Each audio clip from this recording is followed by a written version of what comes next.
महाकारुणिक भगवान गौतम बुद्धांचा, महाकारुणिक भगवान गौतम बुद्धांचा, महाकारुणिक तथागत भगवान गौतम बुद्धांचा, विश्वरत्न डॉक्टर बाबासाहेब आंबेडकरांचा।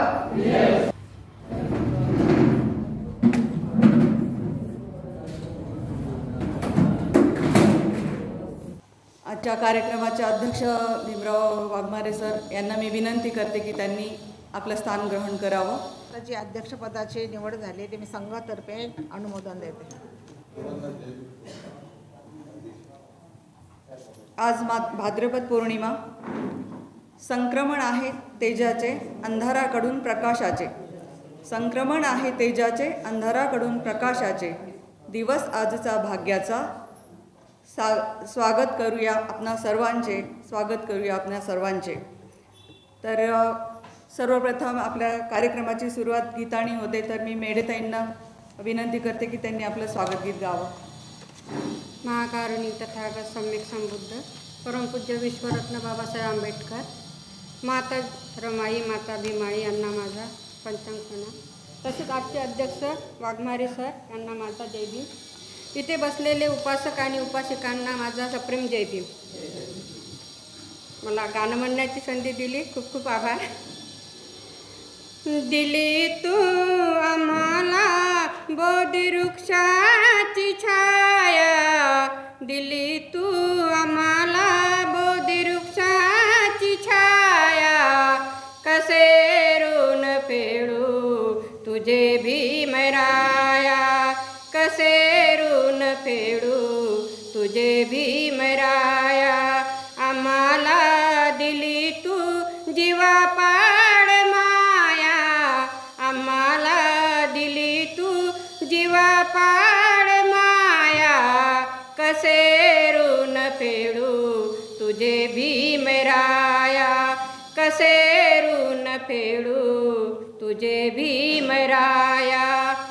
तुझ्या दिव्य ज्ञानाचा महिमा कळाला, तुला पाहता बा मनूही जळाला, तुझ्या दिव्य ज्ञानाचा महिमा कळाला, तुला पाहता बा मनूही जळाला।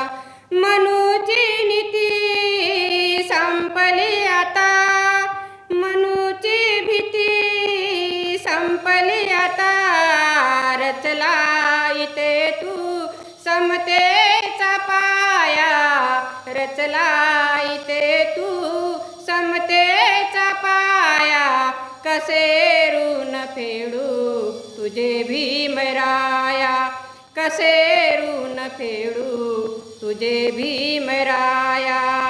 ते चवदार पाणी आम्हा पाजिले तू, तुझ्या अंतरी होता समतेचा हेतू, ते चवदार पाणी आम्हा पाजिले तू, तुझ्या अंतरी होता समतेचा हेतू। ज्ञानाचा खरा होता पहाड तू, केले आमचे लाड बाबा तू, आम्हासाठी झिजली तुझी तोर काया, आम्हासाठी झिजली तुझी थोर काया, कसे ऋण फेडू तुझे भीमराया, कसे ऋण फेडू तुझे भीमराया। तुझ्या सारखा बा भला तूच आहे, अति प्रिय बाबा मला तूच आहे, तुझ्या सारखा बा भला तूच आहे, अति प्रिय बाबा मला तूच आहे। रंगराजाचे गीत सांगतो, केले तूच बा हेच सांगतो, अपुरे तुझे गुण गाया, हे शब्द अपुरे तुझे गुण गाया, कसे ऋण फेडू तुझे भीमराया, कसे ऋण फेडू तुझे भीमराया। दिली तू बोधिवृक्षाची छाया, मला बोधिवृक्षाची छाया, कसे ऋण फेडू तुझे भीमराया, कसे ऋण तुझे भीमराया, कसे ऋण फेडू तुझे भीमराया. जय. अतिशय सुंदर असं गीत ताईंनी गायलेलं आहे, कसे ऋण फेडू तुझे भीमराया. कारण भीमरायांनीच आपल्याला बुद्धाचा मार्ग, धम्माचा मार्ग दाखवला नसता तर आपण आज कुठे असतो याची कल्पनाही करवत नाही. तर खरंच सुंदर असं आजच्या पौर्णिमेला शोभेचं असं गीत तुम्ही गायलेलं आहे, त्याबद्दल आपण सर्व त्यांच्यासाठी टाळ्या वाजवूया. पूज्य भंतेजींचं आगमन झालेलं आहे, आपण त्यांनाही वंदन करूया.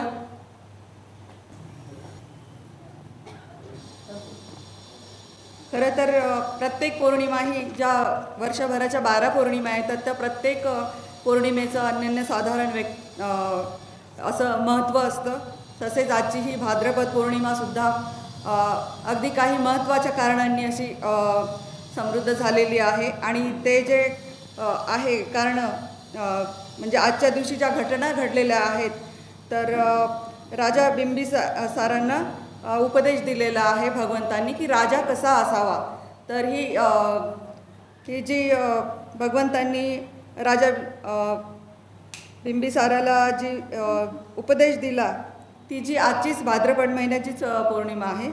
आणि प्रजापती गौतमी आणि तिचा 500 स्त्रियांचा संघ त्यांनासुद्धा आजच्या भाद्रपद पौर्णिमेच्या दिवशीच दीक्षा दिलेली आहे. आणि अजून एक घटना अशी घडलेली आहे की भिक्खू संघामध्ये जेव्हा विनयवाद असं काहीतरी आहे तर त्याबद्दल त्यांच्यामध्ये वाद निर्माण झालेला होता. आणि त्या वादाला भरपूर प्रयत्न केले वरिष्ठ भंतेंनी आणि भगवंतांनी, पण तो वाद काही थांबला नव्हता. त्यामुळे भंतेंना मनातून असं म्हणजे वाईट वाटलं आणि ते चालत जंगलामध्ये गेले आणि एक पल्लिखेत परिलेख नावाचं वन आहे, त्या वनामध्ये त्यांनी 3 महिन्याचा वर्षावास केला आणि कंदमुळं, फळं, सहद असं त्यांनी प्राशन करून 3 महिन्याचा हा वर्षावास केलेला आहे. तर अशा ह्या 3 घटना आजच्या भाद्रपद पौर्णिमेच्या आहेत. आणि मी जास्त न बोलता आजचे जे कार्यक्रमाचे अध्यक्ष आहेत भीमरावजी वाघमारे सर हे आपल्याला जास्त विस्तृत अशी माहिती देतील अशी मी त्यांना विनंती करते. त्यांच्यासाठी आपण टाळ्या वाजूया. महाकारुण्य तथागत भगवान गौतम बुद्ध, परमपूज्य नेते डॉक्टर बाबासाहेब आंबेडकर व महात्मा ज्योतिरावजी फुले या त्रिरत्नांना अभिवादन करून तसेच आदरणीय भंतेजी यांना सुद्धा अभिवादन करतो. आपण सर्वजण पौर्णिमेच्या निमित्तानं बिहारात उपस्थित असलेले सर्व उपासक उपासिक बंधू भगिनींना माझं सप्रेम जय भीम. आज भाद्रपद पौर्णिमा तथागतांच्या जीवनामध्ये प्रत्येक पौर्णिमेला एक असाधारण असं महत्त्व आहे. आणि त्याचप्रमाणे आज भाद्रपद पौर्णिमेला सुद्धा एक महत्त्व आहे. या भाद्रपद पौर्णिमेमध्ये या दिवशी 3 घटना घडलेल्या आहेत. ते मी फक्त तुम्हाला थोडक्यात सांगणार आहे. मी त्या सर्व पौर्णिमा सर्व महत्त्व सांगणार नाही. पहिले घटना या भाद्रपद पौर्णिमेच्या दिवशी राजा प्रसन्नजीत सिंग त्याला तथागत भगवान बुद्धांनी धम्मदेशना दिलेली आहे. तो दिवस आहे आज भाद्रपद पौर्णिमा म्हणून. तसेच दुसरी घटना आज भाद्रपद पौर्णिमा म्हणजे आषाढी पौर्णिमेपासून आश्विन पौर्णिमेपर्यंत या 4 पौर्णिमा आपण वर्षावासाच्या असतात. त्यातली भाद्रपद पौर्णिमा ही 3री पौर्णिमा आहे. हे सुद्धा तिचं एक महत्त्व आहे असं त्या पुस्तकात सांगितलेले. तर म्हणून या पौर्णिमेला 3री पौर्णिमा म्हणून महत्त्व आहे. आणि 3री घटना जेव्हा तथागतांना ज्ञानप्राप्ती होती. त्या ज्ञानप्राप्तीनंतर ते ज्यावेळेस सारनाथ येथे पंचवर्ग भिक्खूंना धम्मदेशना देतात, तो दिवससुद्धा भाद्रपद पौर्णिमेचा आहे. तर अशा प्रकारचे पौर्णिमेचे मी तुम्हाला थोडक्यात महत्त्व सांगतो. आणि तुम्हाला जशी भंतींचं प्रवचन ऐकण्याची उत्सुकता लागलेली आहे, तशीच मलासुद्धा उत्सुकता आहे. आणि माझा पुढचा वेळ आदरणीय भंतीजीला देतो आणि माझे 2 शब्द संपवतो. जय भीम. महाकारुणिक तथागत भगवान गौतम बुद्ध, परमपूज्य बोधिसत्व डॉक्टर बाबासाहेब आंबेडकर यांच्या आदर्श प्रतिमांना आणि विचारांना अभिवादन करून आज आपण बहुजन हिताय संघ, बहुजन हिताय महिला संघ, सार्वजनिक ग्रंथालय व वाचनालय आयोजित वर्षावासानिमित्त ही जी प्रवचन मालिका आहे, जी आपल्या प्रबुद्ध प्रेरणा विहार या ठिकाणी संपन्न होत आहे. याकरिता उपस्थित असणारे सर्व उपासक आणि उपासिका, आज भाद्रपद पौर्णिमा आहे आणि आपल्या सगळ्यांना माहिती आहे पौर्णिमेचं एक अनन्यसाधारण असं एक सायंटिफिक महत्त्व बुद्धिझममध्ये आहे. जसं जसं ऐतिहासिक महत्त्व आहे तसं त्याचं सायंटिफिक पण महत्त्व आहे. आणि हे महत्त्व पाहत असताना भगवान बुद्धांनी सांगितलेला जो धम्म आहे, हा धम्म किती सखोल आहे, किती अर्थगर्भित आहे. आणि जेव्हा एखादा व्यक्ती या मार्गावरती आरूढ होतो त्यावेळेस त्याचं जीवन किती समृद्ध होत जातं, हे प्रत्येक व्यक्ती जसं आपल्या वैयक्तिक जीवनामध्ये शील, समाधी आणि प्रज्ञा याची भावना करतात, तेव्हा ते अधिक स्पष्ट होतं. परंतु धम्माचा जो अत्यंत गंभीर मतितार्थ आहे, तो समजण्यासाठी माणसाकडे सम्यक दृष्टी असणे खूप आवश्यक आहे. सम्यक दृष्टी म्हणजे जी पुस्तकात आपण वाचलेली आहे किंवा प्रवचनातून आपण ऐकलेली आहे, त्याला सम्यक दृष्टी नाही म्हणत. सम्यक दृष्टी ही अंतर्गत मनोअवस्था आहे. आणि अंतर्गत मनोअवस्था असताना मनाची जी जाणीव आहे, ही जाणीव जितकी आपण विकसित करू तितकी सम्यक दृष्टी ही विकसित होत जाते. बाबासाहेबांनी आपल्याला सम्यक दृष्टीचं विश्लेषण करत असताना भगवान बुद्ध आणि त्यांचा धम्म या ग्रंथामध्ये त्याचं मक्षद केलेलं आहे. तरी देखील बाबासाहेबांनी त्याचं विश्लेषण करत असताना ते सामाजिक आणि आंतरिक विज्ञान या स्वरूपात केलेलं आहे. बाबासाहेब असं म्हणतात की जग ही अंधार कोठडी आहे आणि मनुष्य त्यामधला कैदी आहे. आणि अंधार कोठडी इतकी अंधाराने भरलेली आहे, प्रकाश नावाची वस्तू किंवा गोष्ट अस्तित्वात असते हेच त्याला माहीत नाही. परंतु खूप वर्षापासून अंधारात राहिल्यामुळे त्याला या गोष्टीची माहिती किंवा जाणीव नाही आहे. परंतु त्याच्या मनामध्ये जर आशा निर्माण झाली तर तो निश्चितपणे प्रकाशाच्या दिशेने पावले टाकू शकतो. अंधार कोठडी म्हणजे काय, तर माणसाची मनोअवस्था जी आहे ती मनोअवस्था अज्ञानाने अंधकारमय झालेली आहे. त्याला बुद्ध धम्मामध्ये ज्याला आपण फक्त कल्पनेचं विश्व म्हणतो किंवा ज्याला आपण हॅल्युसिनेशन असं म्हणतो, ते हॅल्युसिनेशन किंवा कल्पना विश्वामध्येच लोक रममाण असतात. म्हणजे एखादा व्यक्ती ध्यान जरी करतो तरी तो कल्पनेवरती ध्यान करतो. त्याची कल्पना की त्याचा श्वास आत जातो आणि बाहेर येतो अशी असते. त्याची कल्पना की वरती डोकं आहे, खाली पाय आहेत, असं आपण डोक्यापासून तर पायापर्यंत काहीतरी अनुभवतोय. परंतु प्रत्यक्ष मात्र ती अनुभूती त्याला येत नसते. परंतु हॅल्युजिनेशन, कल्पना विश्वामध्ये व्यक्ती असल्यामुळे एक असं इमॅजिनरी जग तयार करतो आणि त्या ठिकाणीच तो स्वतःला व्हिज्युलाइज करत असतो. त्या माणसाची मनाची अवस्था ही अज्ञानामुळे ज्या पद्धतीने झालेली आहे त्याच प्रकारची अवस्था प्रत्येक व्यक्तीची आपल्या जीवनामध्ये झालेली असते. आणि धम्म किंवा ज्ञानप्राप्ती, प्रज्ञाप्राप्ती किंवा समाधी मार्ग आणि शील अशा काही गोष्टी असतात आणि अशा काही गोष्टींना महत्त्व असतं याविषयीची त्याला जाणीव नसते. ज्यांनी या जगामध्ये अशा काही गोष्टी प्राप्त केलेल्या आहेत की ते इहलोक आणि परलोक आहेत असं सांगू शकतात. इहलोक पण आहे आणि परलोक पण आहे.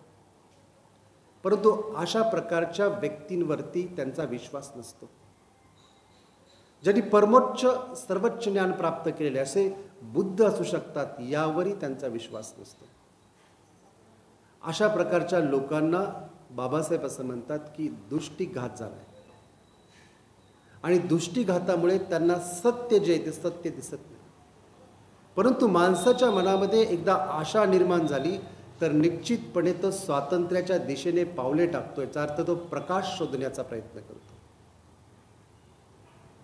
आणि प्रकाशाच्या दिशेने तो पावलं टाकू शकतो.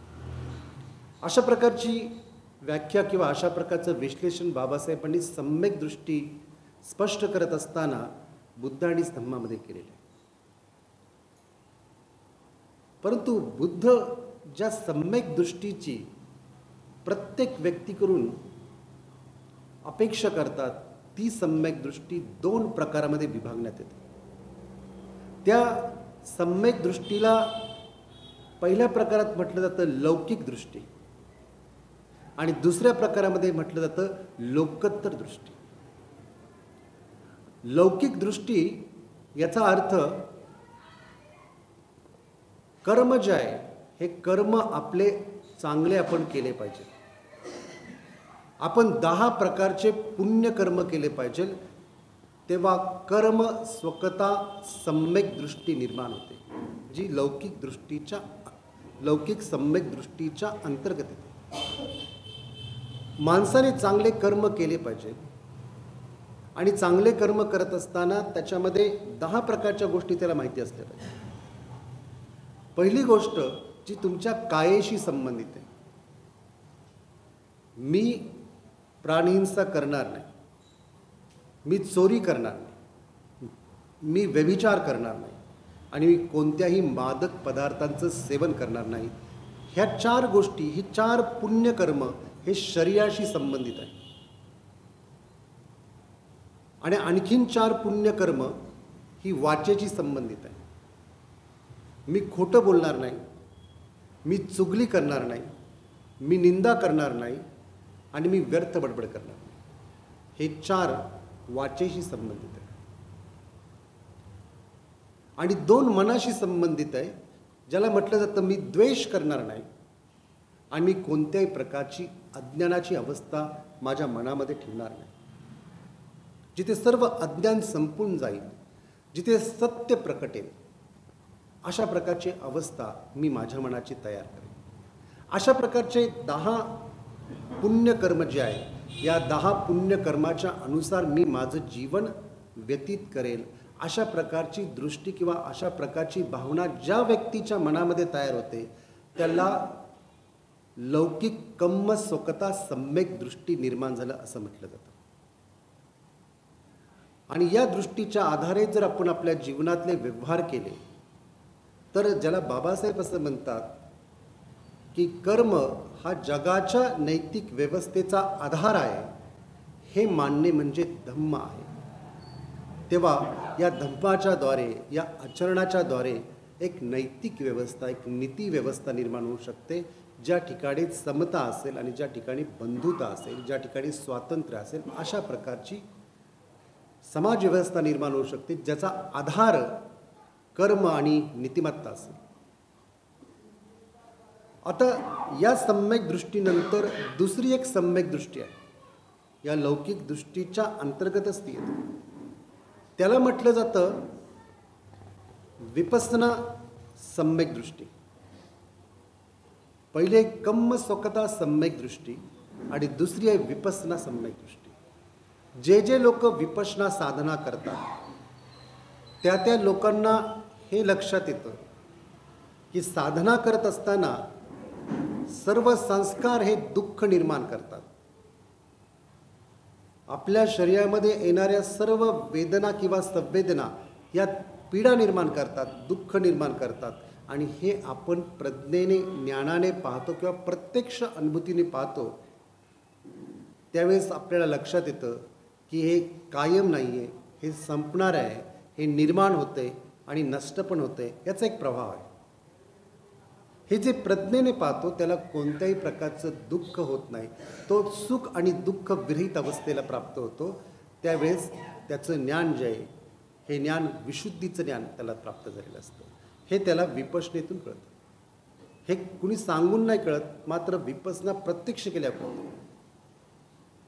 आणि दुसरी गोष्ट, सर्व संस्कार अनित्य. हे जो व्यक्ती प्रज्ञेने पाहतो त्याला कोणत्याही प्रकारचं दुःख विचलित करत नाही, त्याची विशुद्ध अवस्था बनली जाते.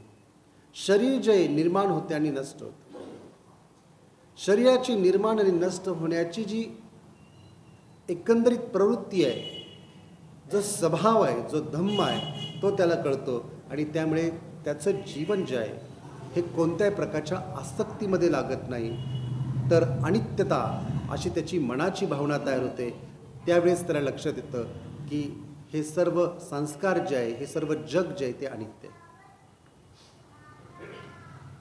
आणि तिसरी गोष्ट, हे सर्व अनात्म आहे. जे धम्म उत्पन्न होतात ते सर्व अनात्म आहे. धम्म याचा अर्थ तुमचं नाम आणि रूप, म्हणजे शरीर आणि मन, याला धम्म म्हटलंय. आणि याच्यामध्ये ज्या ज्या गोष्टी निर्माण होत्यात त्या सर्व गोष्टी आहेत अनात्म. त्याच्यामध्ये कोणता मीपणा नाही, त्याच्यामध्ये कोणता अहंभाव नाही, त्याच्यामध्ये माझं असणं असं काही नाही, मला फील होते असं काही नाही. जे काही आहे ते सर्व मी सोडून जे उत्पन्न होते, जे कार्यकारण भावनेतून उत्पन्न होते, त्याच्यामध्ये माझी कोणती आसक्ती नाही किंवा माझा कोणता लोभ नाही किंवा मी नावाची व्यक्ती त्या ठिकाणी नाही. जे काय आहे ते एक प्रतित्य समुत्पाद आहे. जे काय आहे एक प्रकारची अनात्मता आहे. कोणताही आत्मा नाही की कोणताही मीपणा नाही की कोणताही अहंकार नाही किंवा इगो नाही. तेव्हा त्याला लक्षात येतं की सर्व धम्म अनात्मा आहे. हे जे प्रज्ञेने पाहतो त्याला कोणत्याही प्रकारचं दुःख होत नाही, तो विशुद्ध अवस्थेला प्राप्त होतो. हे प्राप्त होतं माणसाला विपश्यना साधनेतून. म्हणून याला म्हटलं जातं विपश्यना सम्यक दृष्टी. आणि अशा प्रकारची दृष्टी प्रत्येक व्यक्तीच्या जीवनात निर्माण झाली तेव्हा तो व्यक्ती धम्मावरती आरूढ आहे असं म्हटलं जातं. म्हणून एक सम्यक दृष्टी झाली लौकिक सम्यक दृष्टी. लौकिक याचा अर्थ इंद्रिय, डोळे, कान, नाक, त्वचा आणि जीभ आणि मन याच्या अंतर्गत येणारे हे सर्व विषय. म्हणून लौकिक सम्यक दृष्टीमध्ये येतात कर्मस्वकता सम्यक दृष्टी आणि दुसरी विपස්සना सम्यक दृष्टी. आता दुसरी जी सम्यक दृष्टी ज्याच्याबद्दल आपण सगळ्यांनी वाचलं असेल फक्त, की ज्याला म्हटलं जातं लोकोत्तर सम्यक दृष्टी. लोकोत्तर याचा अर्थ इंद्रियाच्या पलीकडे पाहण्याची दृष्टी. आता लोकोत्तर सम्यक दृष्टीमध्ये व्यक्तीला कळतं दुःख आर्य सत्य काय. जाती जन्म दुःख, म्हातारपण दुःख, व्याधी दुःख, आपल्या मनासारखं न घडणे दुःख, मरण दुःख, अप्रिय व्यक्ती आपल्या जवळ आले हे दुःख, प्रिय व्यक्ती सोडून जाणे दुःख, आणि संक्षिप्तपणे पंच उपादान स्कंद शरीर आणि मन याच्याविषयी असणारी आसक्ती हे दुःख. पहिलं आर्य सत्याचं स्पष्टीकरण होतं ज्यावेळेस आपल्याला विपसना कळते त्यावेळेस, आणि त्याच्यानंतर आपल्याला दुसरं गोष्ट कळते की या दुःखाचं कारण दुःख समुदय. दुःख समुदय याचा अर्थ समुदय म्हणजे अनेक कारणांनी जे उत्पन्न होतं ते, त्याला आपण एका भाषेमध्ये सांगतो की तृष्णेमुळे ते तयार होतं. परंतु तृष्णाच त्याचं कारण नाही. अविद्या पच्चया संखारा, अविद्येमुळे अज्ञानामुळे संस्कार निर्माण होतात. संखार पच्चया विज्ञान, संस्कारामुळे विज्ञान तयार होतं म्हणजे मन तयार होतं. विज्ञान पच्चया नामरूप, विज्ञानामुळे म्हणजे चित्तामुळे नाम आणि रूप हे एकत्रित होतं. नामरूप पच्चया सळायतन, नाम आणि रूपामुळे 6 इंद्रिय निर्माण होतात. सडायतन पच्चया फस, 6 इंद्रियामुळे 6 विषयांशी त्याचा संपर्क येतो, स्पर्श त्याला होतो. स्पर्श पच्चया वेदना, स्पर्शामुळे वेदना म्हणजे 3 प्रकारच्या संवेदना तयार होतात, सुखद दुःखद असुखद अदुःखद. वेदना पच्चया तन्हा, वेदनेमुळे तन्हा तयार होते म्हणजे तृष्णा तयार होते, याला कामतृष्णा म्हणतात. तन्हा पच्चया उपादान, उपादान म्हणजे आसक्ती तयार होते, याला विभव तृष्णा म्हणतात. उपादान पच्चया भव, म्हणजे विभव तृष्णेच्याच अंतर्गत येतं भव होण्याची प्रक्रिया. भवपच्चया जाती जरा मरण शोक परिदेव दुःख दोमनस्सु पायास संभवंती एवमेतस्य केवलस्य दुःख समुदय होती. या सगळ्या कारणांमुळे दुःखांचा समुदय होतो. दुःखाचा समुदय कामतृष्णा, भवतृष्णा आणि विभवतृष्णा या 3 तृष्णेंद्वारे होतो. मग दुःखाचा निरोध कसा होतो? म्हणजे तिसरं आर्य सत्य कळतं, दुःख निरोध आर्य सत्य. दुःख निरोध, रोध म्हणजे रोखणे. कसं रोखलं जातं की अविद्येला रोखलं जातं. अविजा यतवेव असेस विराग निरोधा. विराग म्हणजे कोणत्याही प्रकारची रागाची आसक्ती, लोभाची आसक्ती तयार होत नाही. विराग निरोधा संखार निरोध, संस्कार रोखले जातात. संस्कार रोखल्यानंतर संखार विरोधा विज्ञान विरोध, विज्ञान रोखलं जातं. विज्ञान निरोधा नामरूप निरोध, विज्ञान रोखल्यामुळे नामरूपाची निर्माण होण्याची शक्यताच तयार होते. नामरूप निरोधो सळायतन निरोध, 6 इंद्रिय रोखले जातात. सळायतन निरोधो फस्त निरोधो, 6 इंद्रियांचे जे विषय असतात त्यांच्याशी संपर्क येतच नाही.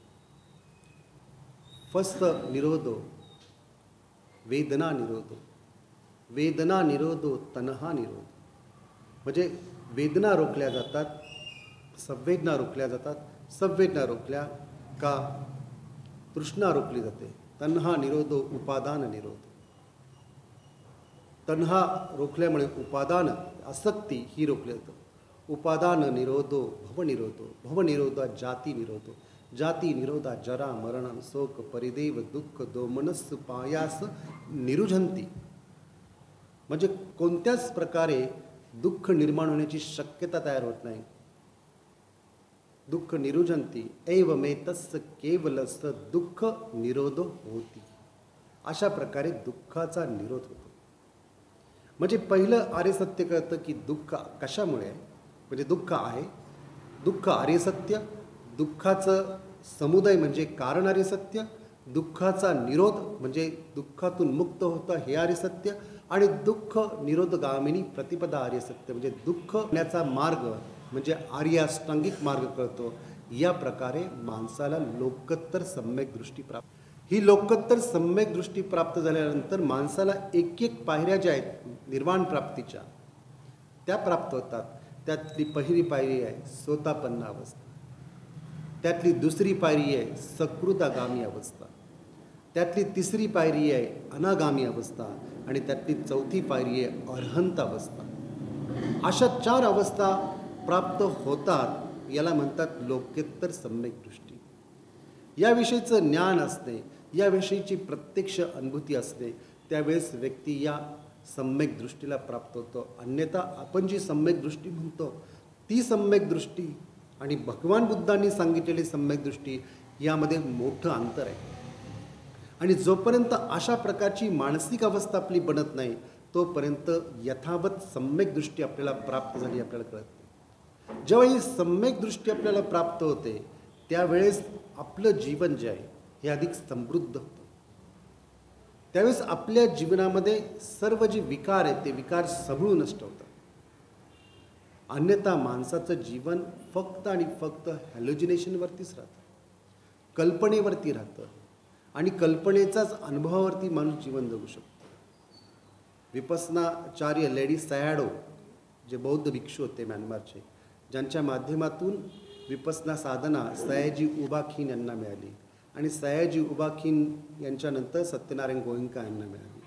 तर लेडी सयाडो जे होते यांनी एक विपसना दीपिनी नावाचं एक पुस्तक लिहिलं आणि त्या पुस्तकामध्ये त्यांनी अनेक प्रकारच्या या हॅलोजिनेशनच्या स्टेजेस सांगितलेल्या. हे त्यांनी असं सांगितलं की माणसाला वेगवेगळ्या प्रकारे विचाराचा एक कल्पना विश्व असतो आणि विचारालाच माणूस सत्य समजतं. किंवा साधनेला बसला तर आपल्या शरीराचं एक कल्पना विश्व असतं, त्या कल्पनेलाच माणूस सत्य समजतं. किंवा व्यक्ती एका अवस्थेला पोचलाय ह्याचं एक कल्पना विश्व असतं, तो त्यालाच सत्य समजतं. एक विकारांचं कल्पना विश्व असतं, त्यालाच माणूस सत्य समजतो. अशा कल्पना विश्वामध्ये माणूस रममान असल्यामुळे सत्य माणसाला सापडत नाही, सत्य माणसाच्या जीवनामध्ये उतरत नाही किंवा निर्माण होत नाही. म्हणून आपल्या सगळ्यांची भावना हीच आहे की प्रत्येक व्यक्तीला बोधिज्ञानाची प्राप्ती झाली पाहिजे, प्रत्येक व्यक्तीला बुद्धत्व प्राप्त करता आलं पाहिजे. कारण की बुद्धम शरणम गच्छामीचा अर्थच हा आहे की मी माझ्यातलं बुद्धत्व विकसित करेल, मी माझ्यातल्या बुद्धत्वाच्या मार्गावरती मार्गपथ करेल. परंतु आपण आपल्या प्रत्यक्ष जीवनामध्ये कुठेही बुद्धत्वाचा मार्गावरती चाललो आहे असं आपल्याला वाटत नाही. कारण की आपला मार्ग जो आहे तो पथुजनिका म्हणजे काय तर पृथक जनांचा मार्ग आहे. आपला जो मार्ग आहे हा एका डेली रूटीनमधला मार्ग आहे की ज्याच्यामध्ये नोकरी, व्यवसाय किंवा आपल्या अवतीभोवती असणारं जे विश्व आहे, मग त्याच्यात समाज आहे, राजकारण आहे, अर्थकारण आहे किंवा खूप काही आपल्या अवतीभोवती निर्माण केलेलं आपलं विश्व आहे. त्या विश्वाचंच आयुष्य आपण आपलं आयुष्य समजलं आहे. आणि जे प्रत्यक्ष आयुष्य आहे जे तुमच्यातून निघून जात आहे, जे तुम्हाला म्हातारा अवस्थेतून वयस्कर अवस्थेतून अधिक मृत्यूपर्यंत घेऊन जातोय, तर अशी कोणती बोधिज्ञानाची प्राप्ती आपल्याला होती? अशी कोणतीच बोधिज्ञानाची प्राप्ती आपल्याला होत नाही. बोधिज्ञानाच्या प्राप्तीसाठी आपल्याला बोधिपाक्षीय धम्म काय ते समजावं लागेल. बोधिपाक्षीय, बोधी याचा अर्थ काय? जे 4 आर्य सत्यांना जाणण्याचं जे ज्ञान आहे त्याला म्हणतात बोधी. आणि ते प्राप्त करण्यासाठी जो मार्ग आपण धारण करतो त्याला म्हणतात पक्ष. असे 37 बोधिपाक्षीय धम्म आहेत, 37 प्रकारचे मार्ग आहेत, ज्याच्यामध्ये आपण पहिले 4 घटक जे आहेत ते आपण या ठिकाणी पाहू. या बोधिपाक्षीय धम्मामध्ये 4 सतिपट्ठान याला जास्त महत्त्व दिले. पहिले 4 सतिपट्ठान आहे. सती म्हणजे स्मृती, पठ्ठान म्हणजे प्रस्थान. 4 स्मृती प्रस्थान. स्मृती म्हणजे अवेअरनेस, जागृती, आणि प्रस्थान म्हणजे मार्गाविषयी जागृती, म्हणजे मार्गस्थ होणे याला म्हणतात प्रस्थान. कुठल्या दिशेने? तर 4 आर्य सत्याच्या दिशेने. तर या 4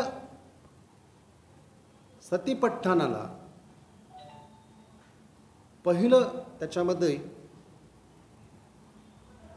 जे कायानुपश्यना, ज्याला बाबासाहेबांनी बुद्धाणी धर्मामध्ये म्हटलं की भिक्षूच्या मनामध्ये राग निर्माण झाला, द्वेष निर्माण झाला, मोह निर्माण झाला किंवा त्याच्या मनामध्ये वासना तयार झाली, जे काय तयार झालं हे त्याला कळतं, त्यावेळेस तो कायानुपश्यना करत आहे असं समजावं.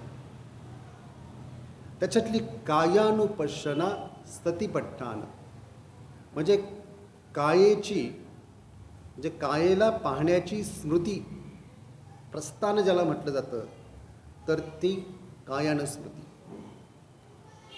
तर कायानुस्मृतीमध्ये काय होतं, तर आपण एक अशा पर्यायाला पाहतो स्वतःमध्ये, त्याला विपर्यास म्हटलं जातं.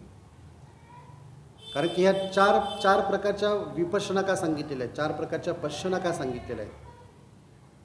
तर काया जी आहे, या कायेला आपण समजतो की ही संपूर्ण काय आहे, आणि ह्या कायेला आपण सुंदर म्हणून पाहतो, शुभ म्हणून पाहतो.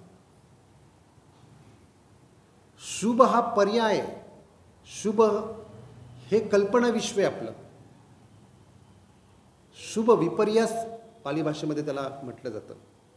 परंतु कायचं प्रत्यक्ष स्वरूप काय, जेव्हा एखादा व्यक्ती आपल्या कायेमध्ये असणारे 32 कोठास पाहतो. 32 कोठास याचा अर्थ काय, तर आपल्या केस, लोम, नख, दात, त्वचा, शरीराच्या आतमध्ये असणारे फुफ्फुस, हृदय, लसिका, वेगवेगळ्या प्रकारचे जे लिक्विड्स शरीरामध्ये येते, रक्त, लघवी, थुंकी, ही वास्तविकता आपली आहे. असे 32 बुद्धांनी सांगितले. आणि हे 32 कोठासांनी भरलेलं आपलं शरीर आहे, ज्याच्यामध्ये मांस पण सामावलेलं आहे. आणि या 32 कोठासाला आपण वारंवार जाणणे, पाहणे, आणि हे पाहत असताना आपल्या मनामध्ये या शरीराच्या प्रती अशुभ भावना निर्माण होणे, अशुभ पसना तयार होणे, अशुभ शरीर आहे ही रियालिटी आपल्याला लक्षात येणे. त्यावेळेस शरीराच्या संदर्भात कोणत्याही प्रकारची आसक्ती आपली राहत नाही. आणि शरीराला आपण शुभ म्हणून पाहत नाही, तर शरीराला आपण अशुभ म्हणून पाहतो. तेव्हा आपण सर्व प्रकारच्या विकारातून मुक्त झालेला असतो. शरीराच्या प्रती असणाऱ्या लोभातून किंवा शरीराच्या प्रती असणाऱ्या आसक्तीतून आपण मुक्त होतो. तेव्हा खऱ्या अर्थाने कायानुपश्यना सुरू होते. मग त्या कायानुपश्यनेमध्ये श्वास पहा, किंवा चालताना, बोलताना, उठताना, सगळं काही कृती करत असताना हे 32 कोठास कृती करत आहे असं म्हणून पहा. आणि या 32 कोठासांना पोचण्यासाठी आपण अन्न, पाणी, श्वासोश्वास घेत आहे असं म्हणून पहा. तेव्हा तुमच्या शरीरामध्ये अशुभनानुपस्तना तयार होईल, अशुभ पाहण्याची दृष्टी तयार होईल. आणि जेव्हा अशुभ पाहण्याची दृष्टी तयार होईल, तेव्हा सर्व प्रकारच्या आसक्ती या गळून जातील. म्हणून वारंवार स्मृती प्रतिष्ठापित करायला बुद्धांनी सांगितलेले आहे. म्हणून त्याला प्रस्थान म्हटलेले. वारंवार पाहणे, वारंवार स्वतःच्या शरीराला पाहणे. म्हणून साधना करताना, विपश्यना करताना आपण वारंवार त्या पद्धतीने पाहतो. आणि दुसरी गोष्ट जी आहे, ज्याला आपण वेदनानुपस्तना असं म्हणतो, म्हणजे दुसरी स्मृती काय आहे, वेदनानुपस्तना स्मृतिप्रस्थान. स्मृतिप्रस्थान म्हणजे सतिपट्टान.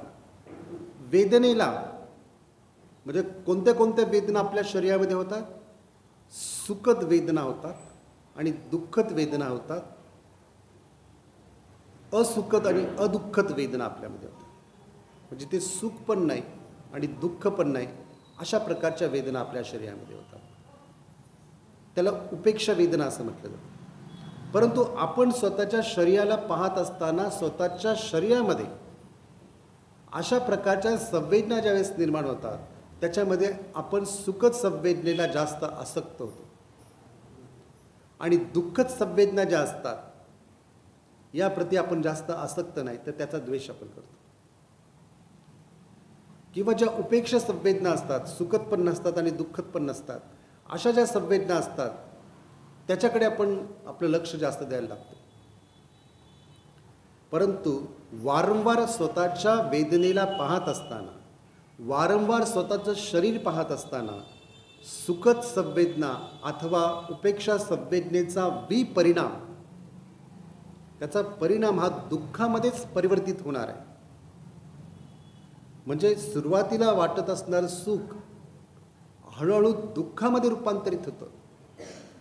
ही सत्यता आपल्याला वेदनानुपස්සना स्मृतिप्रस्थानातून लक्षात येते, वेदनेच्या स्मृतीतून लक्षात येते. जसं मी प्रवचन देतोय आणि हे प्रवचन मी 1 किंवा 2 किंवा 3 किंवा 4 आणि 5 तास जर दिलं तर सुरुवातीला तुम्हाला जो आनंद वाटत आहे तो हळूहळू एक प्रकारच्या निरुत्साहामध्ये तयार होईल.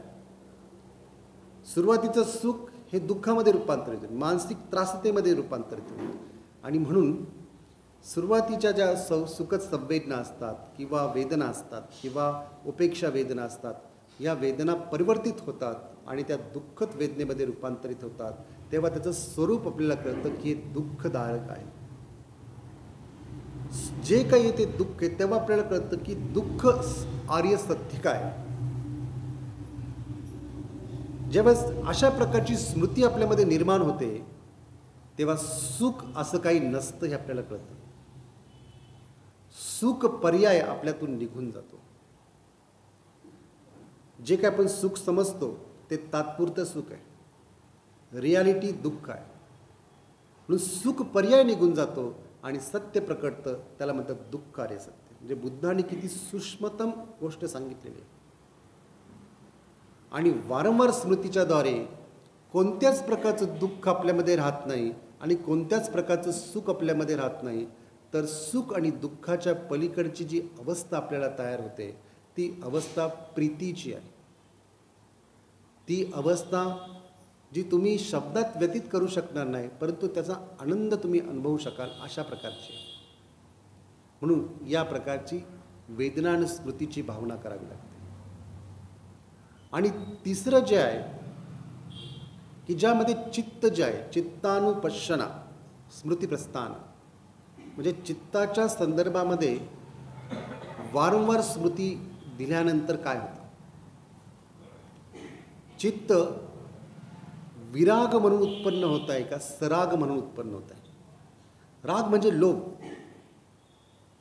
आपल्या मनामध्ये लोभ निर्माण होतोय का आपल्या मनामध्ये लोभ निर्माण होते. म्हणजे जिथं लोभ अवस्था नाही आहे ती अवस्था तयार होते.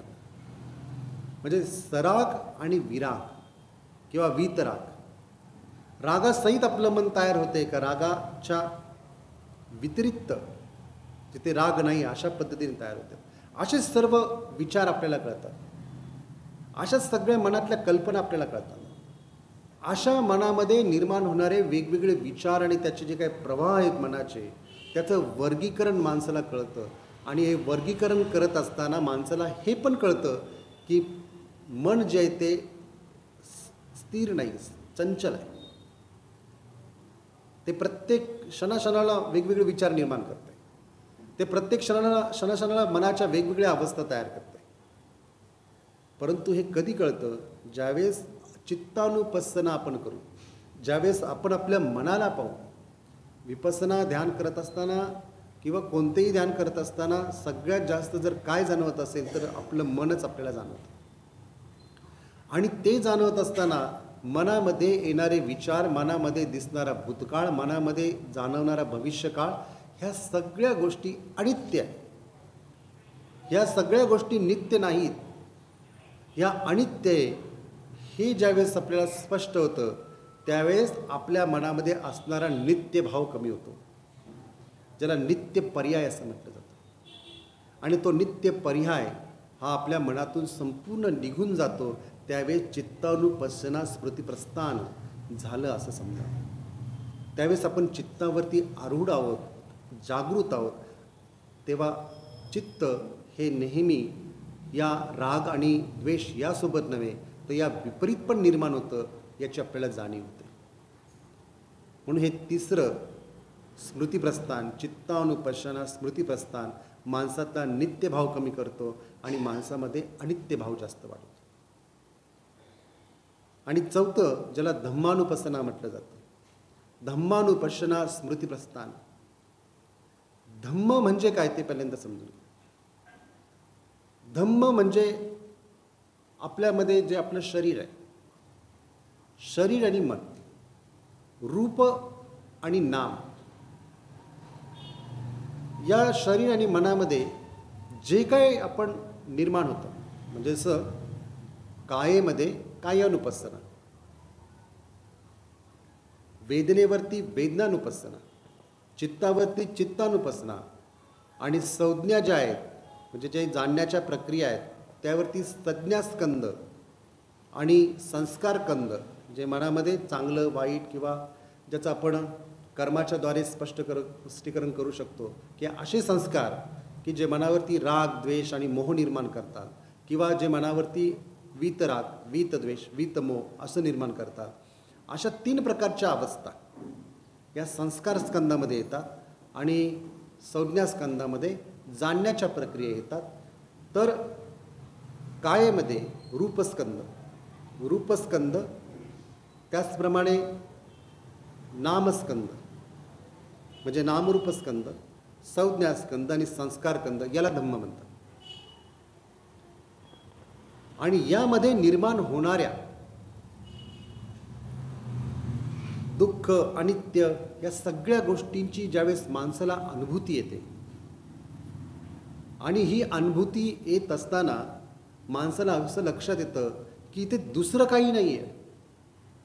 इथे जे काही आहे ते एकतर रूपस्कंद आहे किंवा नामस्कंद आहे किंवा संज्ञास्कंद आहे किंवा संस्कार स्कंद आहे. आत्मा नाही. आत्मा नाही असं ज्याला लक्षात येतं त्यावेळेस त्याच्यामध्ये अनात्म ही भावना विकसित झाली असं समजा. आणि ज्यावेळेस वारंवार माणूस याकडे स्मृतिमान होऊन पाहतो त्यावेळेस माणसाची विपश्यना धावना पुष्ट झालेली असं समजावं, आणि त्याला अनात्म स्वतःचा शरीर म्हणजे स्वतःचे धम्म हे अनात्म आहे हे त्याला समजून येतं, आणि या प्रकारे त्याची भावना स्पष्ट होते. म्हणून या चारही ज्या सतीपठ्ठान जे आहेत, हे 4 सतीपठ्ठान ज्याला म्हटलं गेलं, स्मृतिप्रस्थान ज्याला म्हटलं गेलं, ज्याला बाबासाहेबांनी धम्म म्हणजे काय आणि जीवनात शुचिता राखणे म्हणजे धम्म आहे, तर ते शुचिता कशी निर्माण होते त्यासाठी या 4 स्मृतिभावना सांगितलेल्या आहे, हे 4 सतीपठ्ठान सांगितलेले आहे. हे पहिल्यांदा लक्षात घ्या.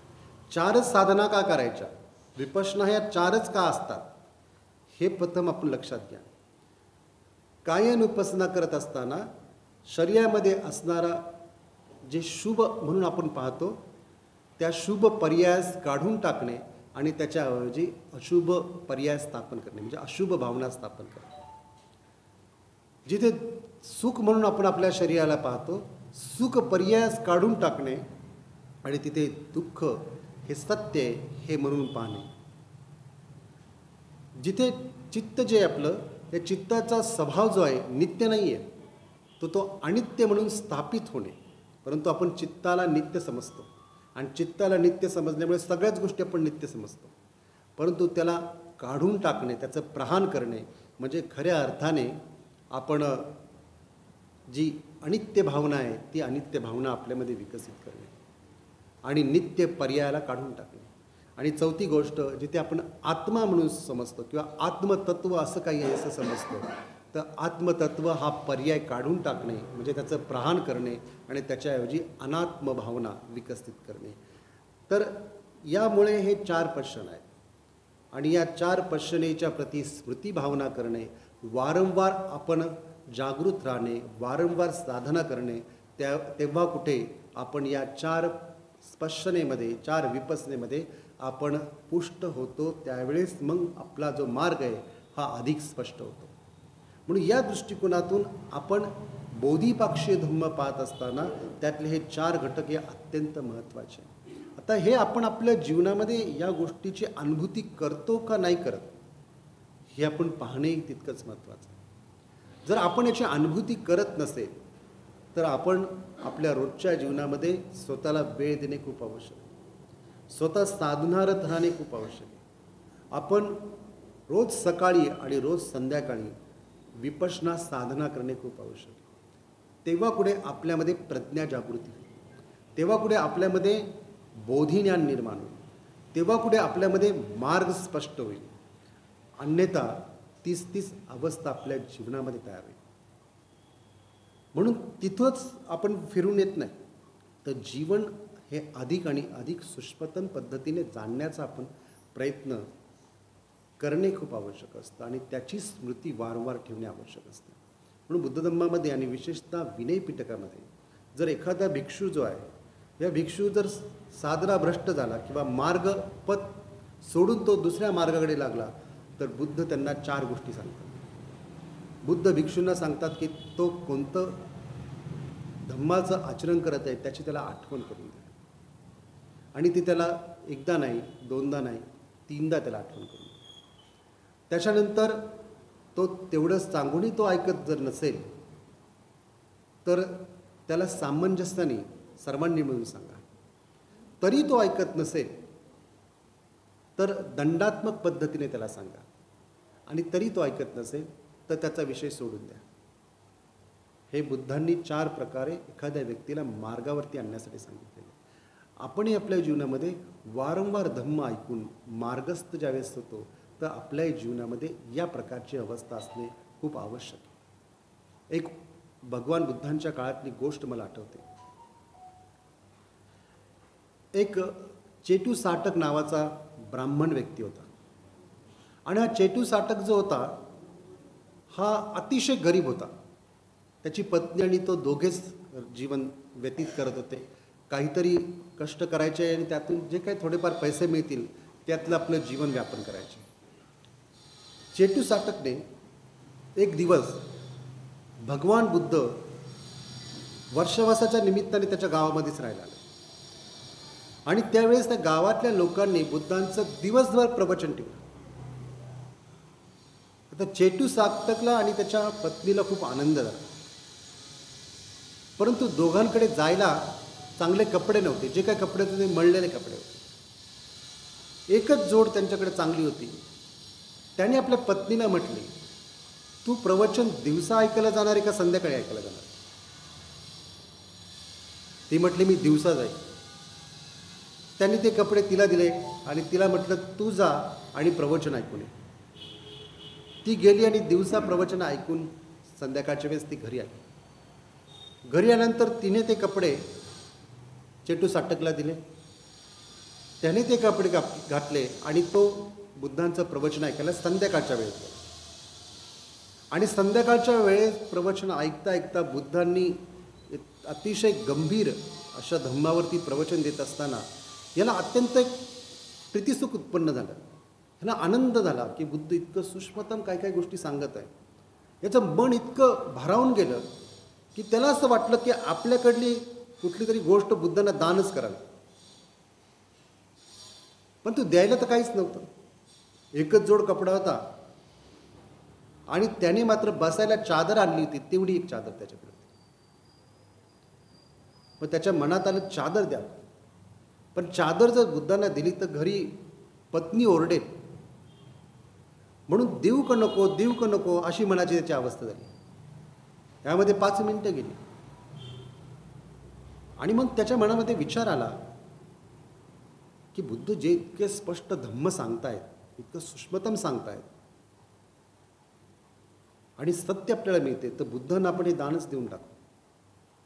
त्याच्यामध्ये आपण कशाला मानसिक अवस्था वर खाली करून घ्यायची. तो उठला आणि त्यांनी तथागतांना ती चादर दान केली. चादर दान दिल्यावरती प्रणाम केला आणि म्हटला, मी विजयी झालो असं जोरजोरात तो बोलला आणि बाहेर निघून गेला. राजा प्रसन्नजितनी हे पाहिलं आणि राजा प्रसन्नजितनी तथागतांना विचारलं, हा चेटू साटक विजयी झाला असं म्हणत का गेला? तर तथागतांनी त्याला सांगितलं की त्यांनी मला चादर दान दिली, कदाचित त्याची मनाची अवस्था अशाशा प्रकारची झाली होती, प्रवचन ऐकता ऐकता त्याला संवेग उत्पन्न झाला, त्यांनी मला चादर दान दिली. राजा प्रसन्नजितनी आपले सेवक त्याच्या पाठीमागे पाठवले आणि सत्य काय ते जाणण्याचा प्रयत्न केला आणि चेटू साटकने सगळं काही सत्य त्याला सांगितलं. पुन्हा दुसऱ्या प्रवचनामध्ये चेटू साटक त्या ठिकाणी आला आणि त्या ठिकाणी आल्यानंतर राजाला मात्र त्याची खूप दया आहे आणि त्याचं हे पुण्यकर्म पाहून राजाने असं ठरवलं की चेटू साटकला आपण कपडे दान देऊ. राजाने कपडा दान दिला. त्याने तो परत बुद्धांना दान केला. राजाने आणखीन 4 कपडे दान दिले. 4 कपडे जोडा हे त्याला दान दिले. त्याने पुन्हा ते बुद्धांना दान केले. मग तो घरी गेला. घरी गेल्यावरती राजाने स्वतःची शाल जी आहे ती शाल त्याला दान केली. त्याने ती पण बुद्धांना दान देऊन टाकली. आणि राजा प्रसंजित एकदा भगवान बुद्धांना भेटायला गेला होता. त्यावेळेस त्यांनी पाहिलं की मी 2 शाली चेटू साटकला दान केल्या होत्या, दिल्या होत्या. त्यातली एक शाल ही बुद्धांच्या आसनावरती टाकलेली दिसली त्याला. त्याने विचारलं, तथागत ही शाल तुम्हाला कुणी दिली? तथागतांनी सांगितली, चेटू साटकने दिली. मग चेटू साटकने दिल्यानंतर दुसरी शाल कुठे? तर दुसरी शाल चेटू साटकने एका भिक्षूला देऊन टाकली. दोन्ही शाली त्यांनी दान दिल्या.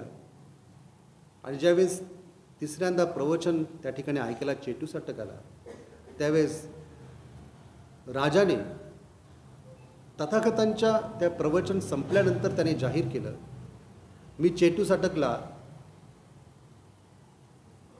4 गावं बक्षीस देत आहे. 4 सेवक त्याला बक्षीस देत आहे. 4 हत्ती त्याला बक्षीस देत आहे. 4 घोडे त्याला बक्षीस देत आहे. 4 गोष्टी त्याला बक्षीस म्हणून दिल्या.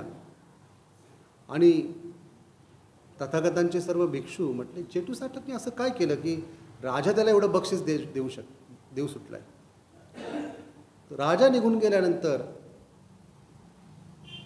तथागतांना भिक्षूंनी विचारलं, चेटू साटकने असं कोणतं कर्म केले की ज्याचा परिणाम त्याला इतकं सगळं काय प्राप्त होते? भगवान बुद्धांनी त्याला त्या सर्व भिक्षूंना सांगितलं, चेटू साटकने अतिशय गंभीर धम्म ऐकला आणि चेटू साटकला त्याच्यातून जे प्रीतिसुख निर्माण झालं किंवा संवेग निर्माण झाला, त्याचा परिणाम चेटू साटकने त्याच्याकडे असणारी एकच चादर, जी त्याच्या घरामध्ये एकच होती वस्तू, ती त्याने प्रथम तथागतांना दान दिली. मग ही गोष्ट राजाच्या लक्षात आल्यानंतर राजाने त्याला कपडे दान दिले. तेही त्यांनी भिक्षू संघाला दान दिले. मग त्याला आणखीन 4 जोडे कपडे दान दिले. तेही त्यांनी भिक्षू संघाला दान दिले. मग त्याला शाल, राजा स्वतः वापरत असलेल्या 2 शाली दिल्या. तेही त्यांनी भिक्षू संघाला दान केलं. आणि या दानाचा परिणाम असा झाला की मनामध्ये उत्पन्न झालेल्या धम्म, या धम्माची गती इतकी वाढली की एकदा पुण्य केलं की वारंवार पुण्य करण्याची त्याची इच्छा झाली. एकदा धम्म लक्षात आला का वारंवार देण्याची किंवा वारंवार अर्पण करण्याची त्याची वृत्ती, जी अनासक्त अशी आहे, ही त्याची निर्माण झाली. आणि म्हणून राजाने खुश होऊन, आनंदित होऊन त्याला 4 घोडे, 4 हत्ती, 4 गावं, 4 सेवक असे त्याला दान दिलं. आणि या प्रकारे त्याचा मनाची, कर्माची जो परिणाम जो आहे, तो परिणाम या प्रकारचा झाला. आणि चेटू साटक त्या ठिकाणी एका स्वतःपन्न अवस्थेला प्राप्त झाला. सांगण्याचं तात्पर्य एकच आहे की ज्यावेळेस माणूस अतिशय गंभीर धम्म ऐकतो, तर त्याच्यातलं प्रीतिसुख, त्याच्यातला आनंद, त्याच्यातील धम्म हा अधिक गतिमान होतो. आणि धम्म गतिमान करणे म्हणजे स्वतः प्रत्येक इंडिव्हिज्युअल व्यक्तीने आपल्या जीवनामध्ये धम्माची एक उंची गाठणे ही अपेक्षा असते. आणि गती ही नेहमी चांगल्या प्रकारची असली पाहिजे. गती ही नेहमी आपल्या जीवनामध्ये सुगती असली पाहिजे. गती ही दुर्गती असता कामा नये. म्हणून हे सत्य ज्याला समजतं त्यालाच धम्म समजतो. आणि म्हणून आजच्या या भाद्रपद पौर्णिमेच्या निमित्ताने आपण ऐतिहासिक महत्त्व त्याचं काय आहे याकडे न जाता, किंवा ते आपल्या सर्वांना माहिती आहे, परंतु जो धम्माचा खरा गाभा आहे, मतितार्थ जो आहे, तो आपण जाणणे खूप आवश्यक आहे. आपण सर्वजण या ठिकाणी शांत बसलात, प्रवचन ऐकलं, सर्वांचे धन्यवाद व्यक्त करतो. जय भीम, नमो बुद्धाय.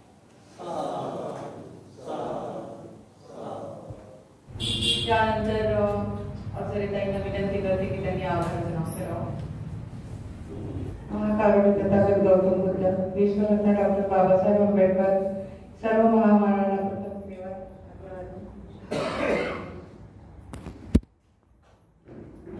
आणि आजच्या भाद्रपद पौर्णिमेच्या सर्वांना खूप खूप शुभेच्छा. सर्वांना मैत्रीपूर्ण जय भीम. आज आपण कार्यक्रमाला अतिशय वंदनेने सुरुवात केलेली आहे आणि वंदनेने सुरुवात केल्याच्या नंतर आपल्याला गजबाज सरांनी ते मेडिटेशन दिलं. अतिशय म्हणजे आपलं मन आणि आपलं चित्त हे एकाग्र झालं आणि ते आतापर्यंत एकाग्र चित्ताने आपण सर्वांनी ते भंतेचं प्रवचन ग्रहण केलेलं आहे. तेव्हा गजबाज सरांच्यासाठी एकदा जोरदार टाळ्या होत्या. याच्यानंतर आमचे सूत्रसंचालन करणारे आमच्या संघाची रमा, अतिशय सुंदर असं सूत्रसंचालन केलेलं आहे.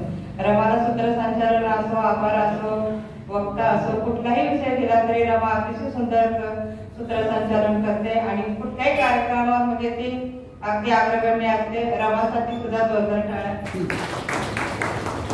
त्याच्यानंतर आपल्या कार्यक्रमाची सुरुवात ती केली अतिशय सुंदर आणि मधुर अशा गीताने मेंढेताईंनी सुरुवात केली आणि गीत पण अतिशय सुंदर गायलेलं आहे.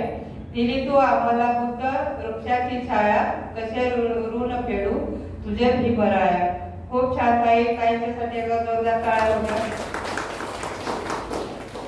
त्याच्यानंतर आपल्या कार्यक्रमाचे अध्यक्ष भीमराव वाघमारे सर यांनी आपल्याला थोडक्यात का होईना आपल्याला भाद्रपद पौर्णिमेचं महत्व सांगितलेलं आहे. तरी अध्यक्षासाठी सुद्धा जोरदार टाळ्या.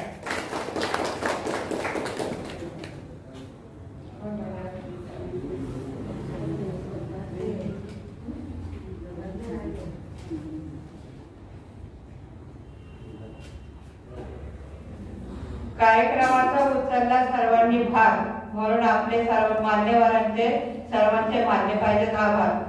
त्यामुळे सर्वांचे खूप खूप आभार.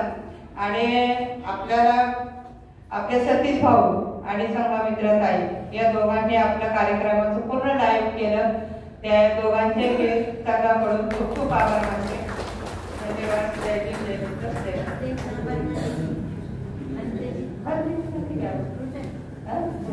आणि भंत्यांनी आपल्याला खूप छान नमोदिता दिली. तरी भंतेसाठी आपण 3 वेळा साधुता घेऊया.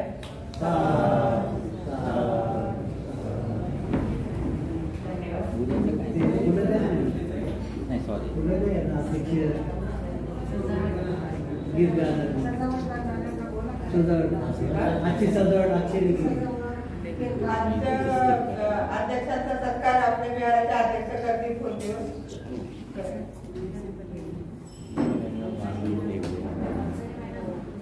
टाळ्या.